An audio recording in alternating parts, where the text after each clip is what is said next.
Hello friends. तो चलिए आज हम इस वीडियो में क्वेश्चन नंबर 9 को हैंडल करना सीखते हैं, डिसोल्यूशन ऑफ पार्टनरशिप का।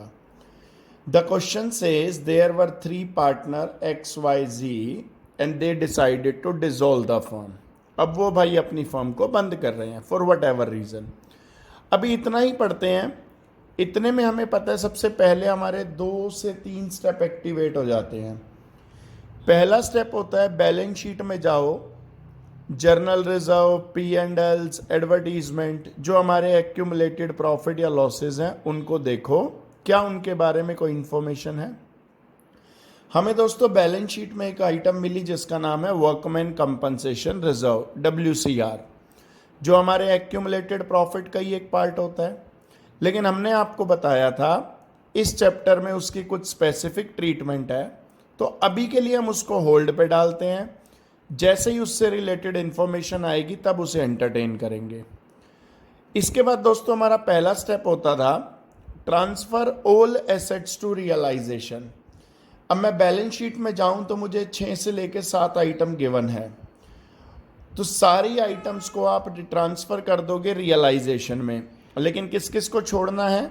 कैश को नहीं करना, बैंक को नहीं करना, पार्टनर का लोन है तो नहीं करना, और पार्टनर की कैपिटल है तो नहीं करना। सिर्फ 4 ही इसके एक्सेप्शंस हैं: cash, bank, partners loan, partners capital.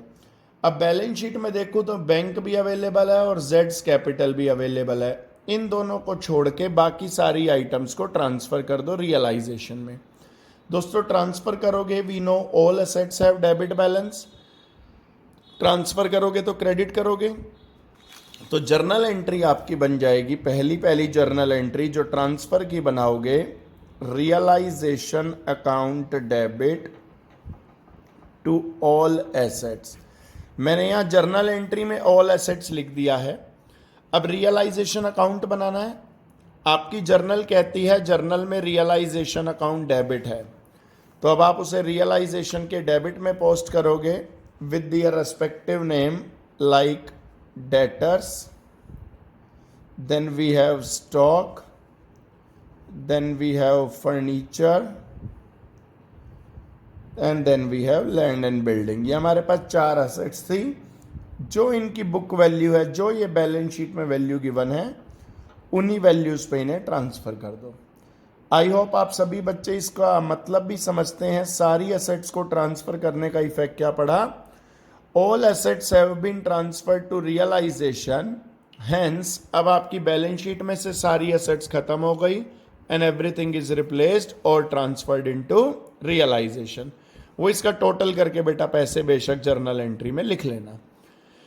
Second step कहता है transfer all external liabilities to realization. External liability, अब देखें तो एक्सटर्नल लाइबिलिटीज में क्रेडिटर है, बीपी है। अच्छा, आपको कंफ्यूज करने के लिए दे रखा है जीज लोन, लेकिन दोस्तों ध्यान से देखना, जी हमारा पार्टनर थोड़ी है, हमारे पार्टनर तो XYZ है। तो जी इज आउटसाइडर और आउटसाइडर का लोन ट्रांसफर करते हैं।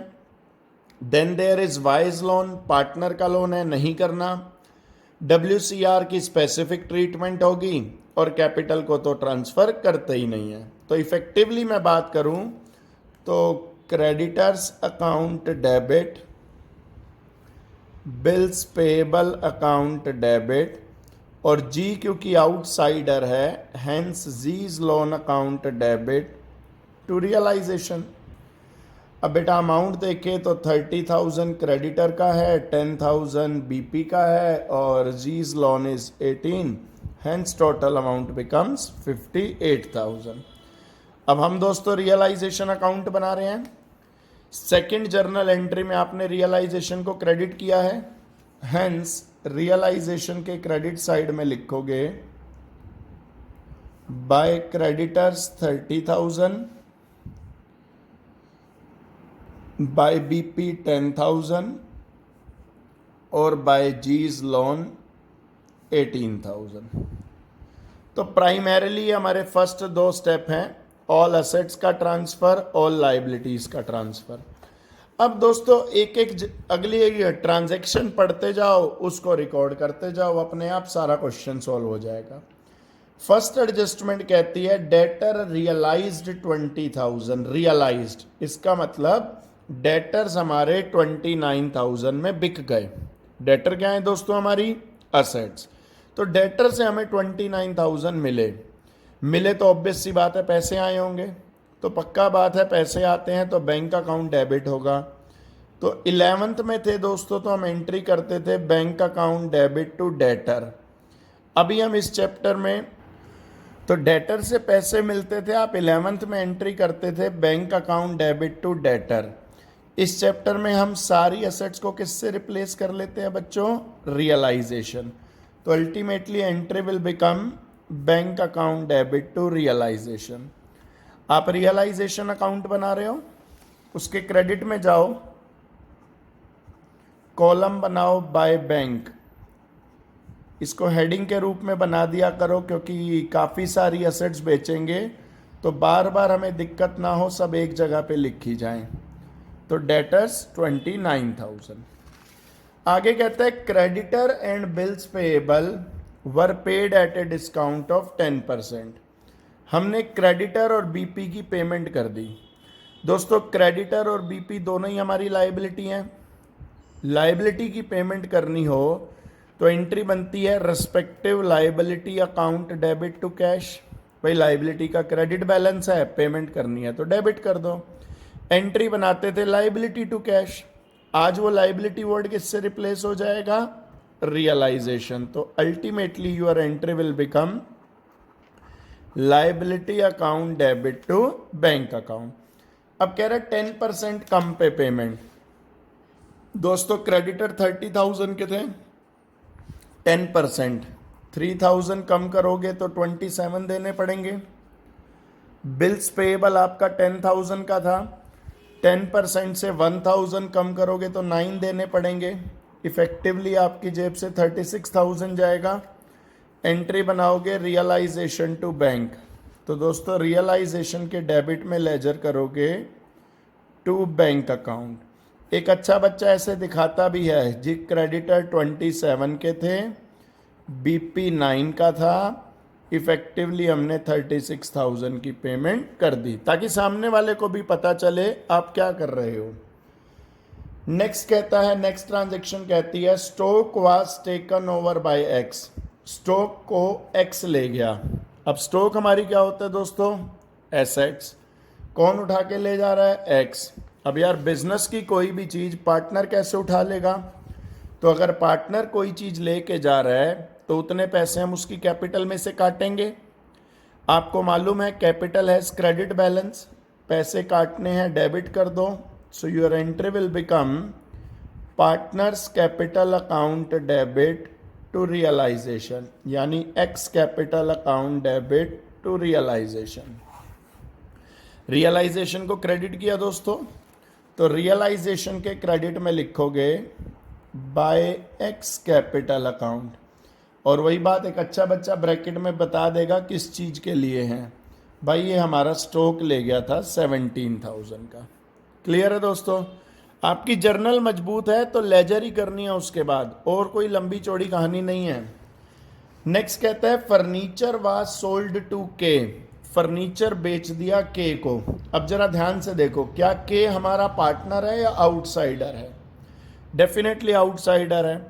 अब भाई डिसोल्यूशन हो रहा है, फर्म बंद हो रही है, तो कॉमन सेंस कहती है आप किसी को उधार तो बेचोगे नहीं, क्योंकि दुकान बंद करनी है। तो व्हाट यू वांट कि चीज़ें बिके और पैसे आएँ। तो के को बेची है बेशक, बट इट मीन्स कैश में बेची है। कोई भी एसेट्स बेचोगे, अभी हमने एंट्री बताई, एसेट्स बेचने की एंट्री हमेशा क्या होगी? Bank account debit to realisation.